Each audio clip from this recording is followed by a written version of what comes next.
Hello and welcome back to Big Discussions. My name is Dr. Anwar Youssef Dunbar. I'm the owner and creator of this channel. I'm also the owner and the creator of the Big Words blog site, www.bigwordsarepowerful.com. You can find the link in the my channel's banner, as well as the links to all of my social media and my Big Words blog site Facebook page. Today is February 11th, 2019. This is the 11th day of Black History Month. Let's see. So one of my previous vlogcasts had a Black History Month theme, and it looked at Dr. Percy Julian. Please go take a look at that. I think he's someone who deserves more attention, and I really had a lot of fun making that video. This one, we're gonna go into outer space a little bit. So we're gonna look at two notable figures from NASA. As you can see, I'm wearing a NASA shirt. So this is going to be a little bit about outer space and space travel and NASA. As you know, I am a STEM professional myself. I have backgrounds in pharmacology and toxicology, and I also consider myself a STEM advocate and a STEM enthusiast. So I think part of my mission now is to try to make these careers more accessible to individuals from my backgrounds who have very little exposure to this science, technology, engineering, and mathematics fields. That's something I'm very passionate about, and something that I want to work to reverse. A drum I'm probably going to keep beating over and over and over again is the fact that less than 10% of STEM degree holders are Black African American. So for whatever reason, my people are lagging behind in these fields, and I want to do what I can to help reverse that tide. And I think a large part of that is visibility, showing alternative images, showing that Black people can be scientists, showing that we do have a history of working in the STEMs and being involved in the STEMs. So that's what this vlogcast is going to be about, and the rest of them for Black History Month, many of them will have this theme as well. So this vlogcast, we're going to go into aerospace a little bit. So last year, Hidden Figures came out, which did really well. It got a lot of buzz, and that told the story of three women who contributed significantly to the United States space program in its early stages. But there are actually a lot of hidden figures, and there are actually quite a few Black African Americans in the space program over the years, many of which we don't hear anything about. In this vlogcast, I'm going to talk about two who particularly resonated with me for different reasons. They're two Black men, and in presenting these two, I don't want to slight any of the Black women astronauts, and actually there are quite a few. There are a couple. NASA actually published a fact sheet about the Black African American astronauts, and I'm listing that, or I'm putting the link in the description box in this video below if you want to take a look for yourself. But just some of them, we always hear about, or the one I hear most about is Mae Jemison, but two others, for example, are Yvonne Darlene Cagle, who's a medical doctor, and also Jeanette Epps. So there are quite a few Black astronauts. So why are astronauts important? Astronauts, they're space explorers, and they they go into space nowadays, and they do experiments out there, within their spacecraft, and at the International Space Station, and I think the next big thing is going to be to try to go to Mars. So these are space explorers. These are very brave people. What's interesting is that many of them first train in the Navy, in the U.S. Air Force, whether it's being an airman or some sort of engineer or scientist. And I also heard in a symposium a couple years ago that the Navy is actually the most STEM-rich of the military branches. So many of the astronauts are military servicemen, again, the Navy and the Air Force.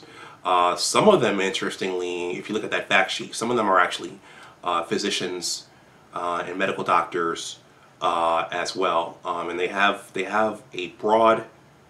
They've usually accumulated a broad expertise in some scientific area before actually applying to be a part of the astronaut program. So I'm going to dive in right now and talk about the two astronauts that I want to highlight. The first one is Dr. Ronald E. McNair. And I'm going to tell you why this person is important to me and why Dr. McNair resonates with me. You know, I first saw images of Dr. Ronald E. McNair in the middle 1980s. And unfortunately not for good reason. He was a member of the Challenger. And actually this is the picture of Dr. McNair right here. I hope you can see that. If you can't see it, you know, you can go to the fact sheet in the description box below. But Dr. Ronald E. McNair, he's from South Carolina, and he attended North Carolina A&T University, where he majored in physics. So he got his bachelor's in physics, and then he went to the Massachusetts Institute of Technology for his PhD. So he had a PhD in physics. And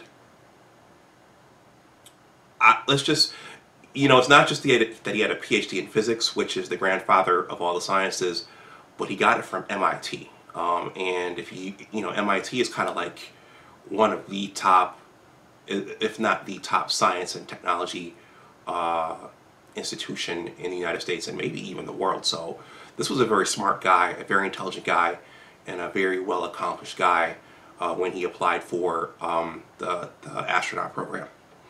So he was a part of the crew of the Space Shuttle Challenger, STS 51L. And this is a picture of the crew here. You could look at this, you could find this online if you can't see it here. But that shuttle tragically exploded during its liftoff. I actually have some toys here that I got from the National Aerospace Museum here in DC. If you're ever in DC, I would recommend going to the Aerospace Museum, especially if you have young ones, because they have a lot of models and old aircraft and spacecraft that you could walk through and touch and actually look at. But the Challenger, when it was taking off, I'm going to put this a little bit closer here. Boom. As you can see, you have the shuttle, you have the fuel tank in the middle, which is orange, and you have two booster rockets. So, you know, I think pretty much every classroom that day was watching the takeoff of this shuttle. And what happened was the O-rings inside one of the booster rockets cracked, and when the shuttle, when the rockets ignited, flames were able to go inside the rocket, and there was just a big explosion, and the entire complex blew apart. And all of us were sitting there watching that on television, and I just remember seeing the replay over and over and over again. But Dr. McNair was part of that crew. And so fast forward about 15 years, I was an undergraduate at Johnson C. Smith University. I was doing really well in my coursework as a biology major. and one of my professors basically recommended me for the Ronald E. McNair program. And so the Ronald E. McNair program, several of us who have PhDs and who are Black African American have gone through that program. So the program was designed to expose us underrepresented minorities to academic research with the intent of us getting our PhDs. So that's when I heard of his name again, and I don't remember in the program us really talking about who Dr. McNair was and the fact that he was actually an astronaut and that he actually had his PhD in physics. So that, that's why this person is important to me. That's why I'm talking about him now. And he was very smart and very well accomplished. And I thought he was worth noting. Before I start talking about the second person I want to discuss, I want to talk about a group that I'm involved in here in Northern Virginia. So a couple years ago, I joined the Friends of the David M. Brown Arlington Planetarium. So we have a planetarium here in Arlington, Virginia, which is one of the few remaining freestanding planetariums in the United States. So our group, we saved it. It was going to get demolished, and now it's there, and we host shows there for one weekend of the month throughout the school year. So if you're in the Northern Virginia area, if you're in the DC area, please come check us out. I think the only other planetarium is in down at the Aerospace Museum or the Natural History Museum. And I think this is also a good place to say that I get asked quite a bit about how to foster. I have friends who tell me they have children and they want to know how they can foster or cultivate their child's love for science, because they see that their child has an ability to do science, but they wonder how they can grow that. Well, one way is to visit planetariums like ours, and you know, we have these full dome shows on everything from Mars to exoplanets to black holes to, you know, all kinds of things, and they're educational shows, informative shows. They have lots of visuals, lots of cool animations, and these are really good ways for children to sit and think and ponder about outer space and the universe, other planets, black holes, and so on and so forth, comets, quasars, whatever. It is a really good way for them to ponder careers in science before even diving into any of the mathematics or the calculus or whatever. So the second astronaut I want to talk about. So the planetarium was named after David M. Brown, and 2 years ago we had a weekend themed Happy Birthday David Brown. And so NASA actually, I believe it was NASA actually created a documentary showing the crew of or should I say chronicling the crew of the Space Shuttle STS, Space Shuttle Columbia STS-107, which is the crew that David M. Brown was a part of. And so they gave us clips of them training in the wilderness, team building, and also doing all of the pre-training exercises that they needed to do to go up into space. And David M. Brown's one of them. And what I realized was that there was a black man, an African American, in that crew as well. So I'm going to hold up the crew again, and you can look them up online. And that crew member was actually Lieutenant Colonel Michael P. Anderson. And so, you know, prior to that, I didn't really know who he was. I think when that accident occurred, I might have been in graduate school or transitioning into my postdoc. But what happened with the before I get into what happened with the shuttle, Lieutenant Colonel Michael P. Anderson, he earned his bachelor's in physics from the University of Washington, and then he earned his master's in physics from Creighton University in Nebraska, and I believe he went into the Air Force after that before becoming an astronaut. So he flew in 2 missions. The first was the STS-89 Endeavour, and then the second one was his last one, which was the Space Shuttle Columbia STS-107. And basically what happened was this shuttle, this is another toy I got from the museum, but this shuttle, their shuttle was attempting to re-enter Earth's atmosphere. So they took off successfully, and they were able to do their experiments in outer space. And as you know, outer space is a vacuum, so there are no air molecules out there. And so when spacecraft re-enter the Earth's atmosphere, there's resistance because the atmosphere causes friction. So the spacecraft actually heats up. So the wing was actually missing part of the foam. And the astronauts didn't know it, and as they were re-entering the Earth's atmosphere, the spacecraft actually disintegrated, and all the astronauts unfortunately passed away. I think over Houston, over Texas somewhere.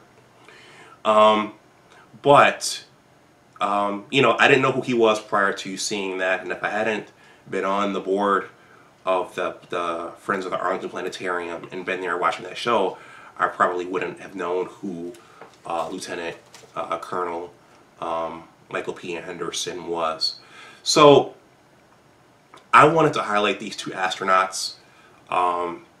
Astronauts, again, these are very brave people, and pretty much most of them have some kind of science background. And these are our space pioneers, and they're you know, going out doing experiments, and also now once again they're figuring out how to go to other planets in our solar system and beyond. And so the whole point of this is that images matter, symbols matter, and I think it's important to see, as Black people in Black History Month, it's important to see that we have had scientists, chemists, like Percy Julian, like I introduced in the last video, but we've also had physicists as well. And if it sounds like I'm in awe of physicists, I am.